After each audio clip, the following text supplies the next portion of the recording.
Hey folks, welcome back to another Dice Tower preview. I'm Mark, and today we're taking a look at Extraction, a cooperative, scenario-driven science fiction board game for 1 to 4 players, ages 14 and up, and it plays in about 60 to 90 minutes, where you, the players, take on the role of prisoners released aboard a failing starship, racing against an escalating self-destruct sequence to fight off alien threats, rescue survivors, and escape before the ship is lost.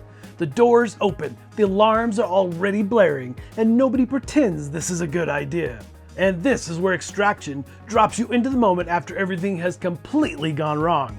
The redemption is boarded, systems are failing, and Command's final plan is to hand weapons to prisoners and hope they can hold things together long enough to get out alive. And from that very first turn, the game makes you feel that pressure, which I love in games. You roll your dice, look at the board, and immediately realize you don't have enough time, enough actions, or enough room for mistakes. Now, most turns are going to follow the same basic rhythm. You'll roll your dice, commit them to deal with a few immediate problems, you'll move, you'll fight, hack, rescue, and then you're going to brace yourself for the ship to push back, because the game escalates whether you're ready for it or not. And because your dice stay locked until later, every turn feels like you're solving today's problems with tomorrow already looming.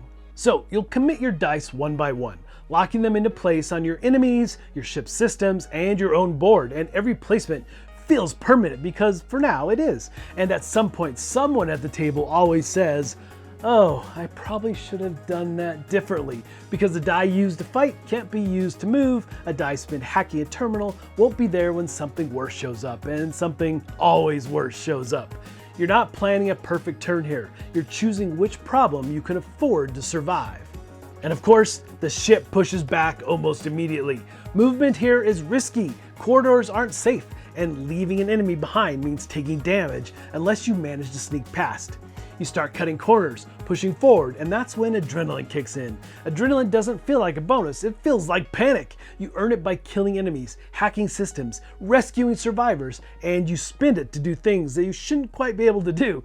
Heal just enough to stay upright, stretch your range to deal with a threat that's about to spiral, twist a bad roll into something usable. Every adrenaline cube feels like borrowed time, and you know you're going to pay for it later.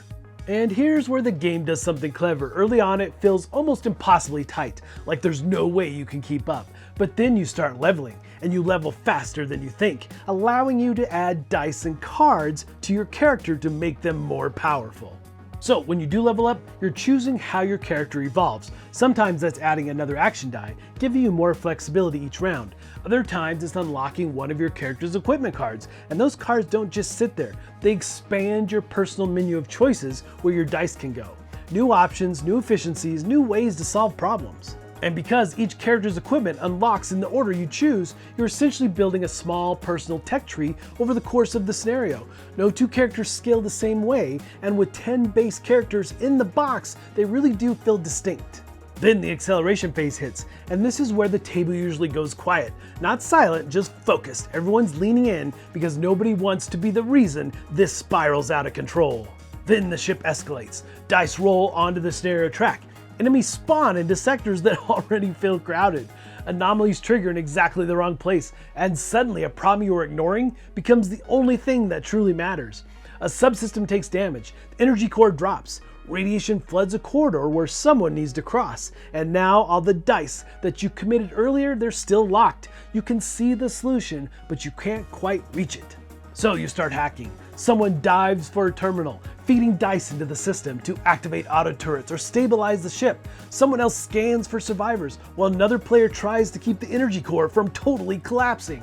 And every time a subsystem gets damaged, the cost goes up. The ship remembers what you failed to protect, and it makes sure you feel it. There's always that moment when everyone agrees what needs to be done, and then realizes nobody quite has the dice to do it cleanly. Now, rescuing survivors sounds simple until you do it. Escorting them limits your movement, cuts off navigation options, and forces the team to slow down when the ship is clearly speeding up. There's always a moment where someone says, "I can get them there, but I don't know if I can get back." And sometimes the table just nods and moves on because there isn't another option.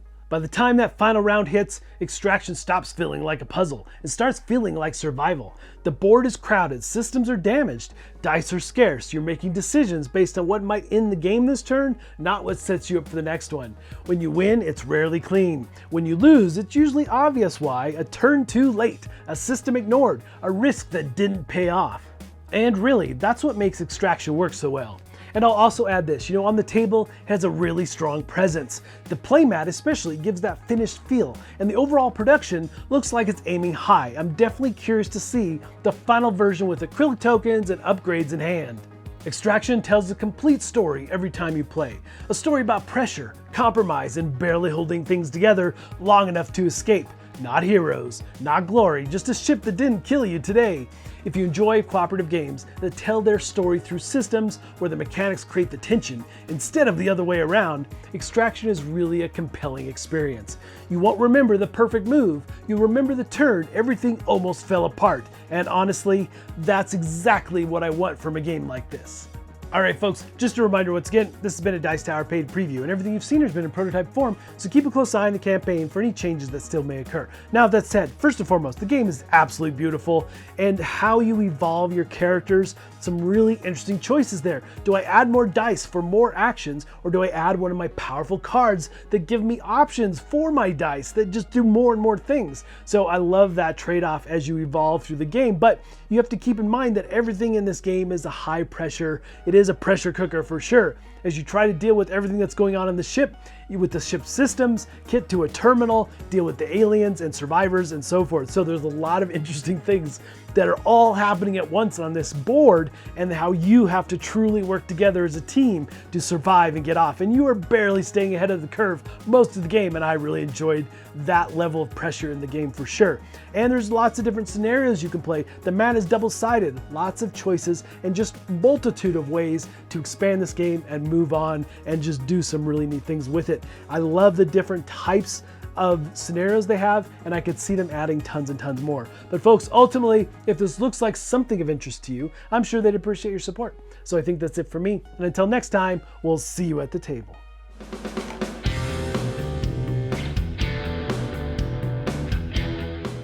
Hey everybody, thanks for watching this video. If you like this review or whatever you just watched, wasn't it amazing? Check out our channel, Dice Tower. We have all kinds of things. We review games, we do top 10s, we play games live. It's all about board games, but especially the people who play them. Check out Dice Tower YouTube channel.